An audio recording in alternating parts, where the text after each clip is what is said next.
जब अहमद का नया नया डायग्नोसिस हुआ था ऑटिज्म का, तो मुझे समझ नहीं आता था कि अहमद इतनी ज्यादा जिद क्यों करता है, खास तौर पे पब्लिक प्लेसेस में जाके। अगर किसी पब्लिक प्लेस में आप चले जाओ, जैसे मॉल चले गए, तो अहमद आउट ऑफ कंट्रोल हो जाता था। इवन के अहमद ने, मुझे वो दिन भी याद है कि एक लेडी का दुपट्टा खींच लिया था। ठीक है, 3, 3.5 या 2.5 साल का था अहमद, और उसने उस लेडी का दुपट्टा खींच लिया था। वो लेडी एकदम हैरान हो गई थी कि किसने मेरा दुपट्टा खींच लिया। पागल, मैंने उनसे सॉरी कहा था, उन्होंने कुछ कहा नहीं था। फिर एक साहब थे, अपने बच्चे को स्ट्रॉलर में लेकर आए हुए थे, तो वो स्ट्रॉलर उनसे छीन के वो 1 सेकंड के लिए पलटे, और वो स्ट्रॉलर लेके सीधा सीधा उनके बच्चे को लेके आगे चले गया। तो इस तरह से सब कुछ ना मैंने भी फेस किया है। अब अक्सर मदर्स के मेरे पास मैसेज आते हैं, तो वो ये कह रही होती हैं कि किसी पब्लिक प्लेस में हमारा बच्चा ऐसा करता है तो हमें बड़ी शर्मिंदगी होती है, हमने आना जाना छोड़ दिया है, हमने रिलेटिव्स के पास आना जाना छोड़ दिया है।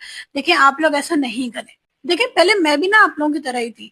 जब अहमद को हम किसी पार्क में लेके जाते थे और अहमद का बहुत ज्यादा एक्सट्रीम बिहेवियर होता था कि बस मुझे कोई राइड चाहिए तो मुझे चाहिए, मैं स्विंग ले रहा हूँ तो मैं लेता ही रहूंगा, मुझे बिल्कुल हाथ नहीं लगाना, और हाथ लगाओ तो अहमद जमीन पे गिर जाता था। इवन के मेरे बाल खींचता था, मेरा पूरा स्कार्फ पकड़ के खींच देता था। ठीक है, पब्लिक प्लेस में कहीं पे भी, तो मुझे बड़ा एहतियात करना पड़ता था। तो मैंने जब अहमद के ऑक्यूपेशनल थेरेपिस्ट से इस बारे में जिक्र किया, तो उन्होंने मुझसे कहा था कि आप ये समझें कि उस पार्क में, उस पब्लिक प्लेस में आपके अलावा और आपके बच्चे के अलावा कोई नहीं है। जब आप ये करेंगी ना, तभी आप अपने बच्चे की हेल्प कर पाएंगी, और नहीं।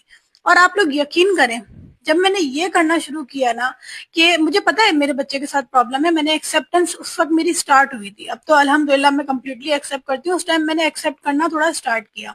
तो किस तरह से, कि अगर अहमद को टेंट्रम, अहमद शो कर रहा है या अहमद को मेल्ट डाउन आ गए, तो मैं क्या करती थी, अहमद के लेवल पे बैठ जाती थी। अहमद जो कर रहा था, अगर अहमद जमीन पे बैठा हुआ, मैं जमीन पे बैठ जाती थी, भले मिट्टी हो कुछ भी हो, मैं बैठ जाती थी। और मैं अहमद को उसी तरह से हैंडल करने की कोशिश करती थी, बजाय इसके कि मैं सोचूं ये बंदा मेरे बारे में क्या सोचेगा, वो क्या सोचेगा। देखिए, ये वो बंदे तो हमेशा यही बात सोचेंगे, अगर आप अच्छा भी कर रहे होंगे तो आपके बारे में कोई ना कोई बुरी चीज निकाल लेंगे। तो लोगों की परवाह किए बगैर अपने बच्चे के बारे में सोचें। अगर आप इस तरह से करेंगे ना, तो आप अपने बच्चे की ज्यादा बेहतर तरीके से हेल्प कर पाएंगे। मैं हमेशा यही कहती हूँ कि जब आपका बच्चा पब्लिक प्लेस में कुछ इस तरह से करे, तो लोगों की परवाह नहीं करें, अपने बच्चे की फिक्र करें। ठीक है, उसके साथ प्रेजेंट रहें। आपका बच्चा आपके लिए शर्मिंदगी का बायस नहीं होना चाहिए। आपके माइंड में ये होना चाहिए कि मुझे अपने बच्चे की हेल्प करनी है, मेरे बच्चे को मेरी नीड है।